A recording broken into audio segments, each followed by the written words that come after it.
Hi everyone, welcome back to this YouTube channel NCERT Solutions Class 11th and 12th Vedantu.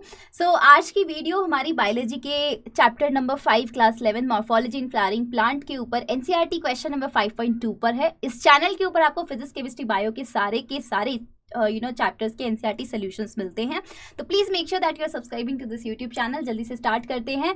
Question number 5.2 is saying कि explain with suitable examples the different type of phyllotaxy. यार सबसे पहले अगर मैं तुम्हारी जगह student होती हूँ, मुझे पेपर लिखना होता तो सबसे पहले मैं लिखती यार फाइलोटैक्सी क्या होती है। तो कोई भी एग्जामिनर सबसे पहले ये देखेगा कि तुम्हें फाइलोटैक्सी आती कि नहीं आती है। अगर तुम्हें फाइलोटैक्सी का ही मतलब नहीं पता तो तुम क्या ही एग्जाम्पल के साथ में एक्सप्लेन करोगे। तो फाइलोटैक्सी कुछ नहीं होता, आपका जो अरेंजमेंट होता है। आप इसको कैसे बता सकते हैं, व्हाट इज फाइलोटैक्सी। फाइलोटैक्सी होती है अरेंजमेंट ऑफ लीव्स का अरेंजमेंट अगर हम करेंगे किसके ऊपर, अरेंजमेंट ऑफ लीफ जो होता है ऑन स्टेम या फिर स्टेम की ब्रांच पर, स्टेम और इट्स ब्रांच। ठीक है, अगर मैं इसके ऊपर लीफ का अरेंजमेंट करती हूँ that is called the phyllotaxy. अब ये फाइलोटैक्सी 3 तरीके की हो सकती है आपकी एनसीईआरटी में जो मेंशन्ड है। ये फाइलोटैक्सी आपके पास में इस तरीके से मेंशन हो सकती है। अगर हम 3 तरीके की बात करें तो नंबर 1 तरीका आपके पास में हो जाता है ऑल्टरनेटिव। इसके एग्जाम्पल आप इसके डायग्राम्स बना के दिखाएंगे तो और अच्छा लगेगा। ऑल्टरनेटिव। नंबर 2 तरीका आपके पास हो जाता है ऑपोजिट। नंबर 3 तरीका हो जाता है आपके पास में होल्ड। तो 3 तरीके की फाइलोटैक्सी होती है। 3 तरीके से आपकी लीफ जो है स्टेम के ऊपर अरेंज हो सकती है। तो ध्यान से देखिएगा, लेट्स सी कि मैं आपका एक डायग्राम बनाती हूँ। This is my stem. ठीक है, इसके ऊपर आपको पता है लीफ हमेशा कहाँ लगती है, नोड के ऊपर। इस नोड के ऊपर ये एक लीफ लगी है तो अगले नोड के ऊपर भी लीफ लगेगी जरूर, बट वो लीफ जो है वो दूसरे साइड फेस करती हुई लगेगी, इसीलिए हम इसको ऑल्टरनेट कहते हैं। अब तीसरे नोड पे भी जो लीफ लगेगी वो इस साइड आपको करती हुई लिखेगी, इस साइड फेस करी हुई दिखेगी, एंड चौथे साइड पे आपको इस साइड करी हुई दिखेगी। तो ये जो लीफ लगी है वो हर एक नोड पर एक लीफ लगी है।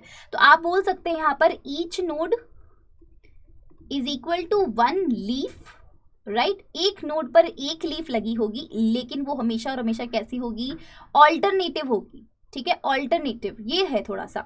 ठीक है, अब इसके एग्जाम्पल्स आपसे क्योंकि पूछ रखे हैं तो एग्जाम्पल आप बताएंगे यहाँ पर कि आपका जो सनफ्लावर होता है वो इसका एग्जाम्पल होगा, चाइना रोज जो होता है वो इसका एग्जाम्पल हो जाएगा, राइट। एंड साथ ही साथ में मस्टर्ड जो होता है वो भी इसका एग्जाम्पल हो जाता है। ये एनसीईआरटी के एग्जाम्पल्स होते हैं। ऑल्टरनेटिव के साथ में अगर हम अपोजिट की बात करें तो अपोजिट के अंदर जो स्टेम होता है, ये स्टेम के ऊपर क्योंकि नोड के ऊपर ही लीफ होती है तो इस एक नोड के ऊपर ये यहाँ पर लीफ होगी तो ये अपोजिट साइड में दूसरे पर भी होगी, इसीलिए इसका नाम अपोजिट है। तो अपोजिट हम इसलिए इसको बोल रहे हैं क्योंकि एक नोड पर 2 लीफ लगी होती है, पेयर ऑफ लीफ लगा होता है। आपकी एनसीईआरटी पेयर ऑफ लीफ बताती है। तो पेयर ऑफ लीफ मतलब 2 लीफ लगी होती एक नोड के ऊपर और दोनों ही एक दूसरे के ऑपोजिट होती है।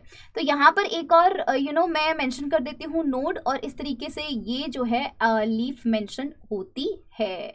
Got it. तो कुछ इस तरीके से आपकी लीफ जो होती है वो अरेंज होती है ऑपोजिट फाइलोटैक्सी के अंदर।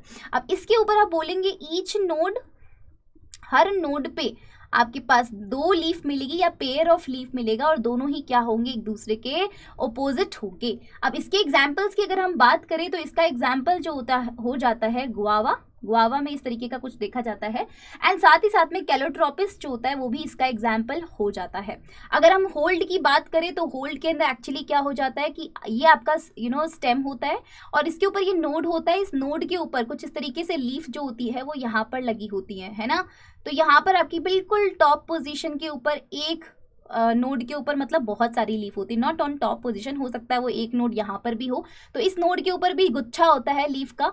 ठीक है, इस तरीके से गुच्छा लगा होता है लीफ का। तो इस तरीके से आपका फाइलोटैक्सी होती है होल्ड की। हर एक नोड पे बंच ऑफ लीव्स लगी होती है कहने का मतलब। तो यहाँ पर हम बोलेंगे ईच नोड, इस तरीके से आप डायग्राम बना के दिखाएंगे और लिखकर बताएंगे ना कि हर नोड पे कितनी लीफ है, अच्छे से एक्सप्लेन करेंगे। जितना इजी अपनी कॉपी को रखोगे उतने ही इजीली मार्क्स भी मिलेंगे।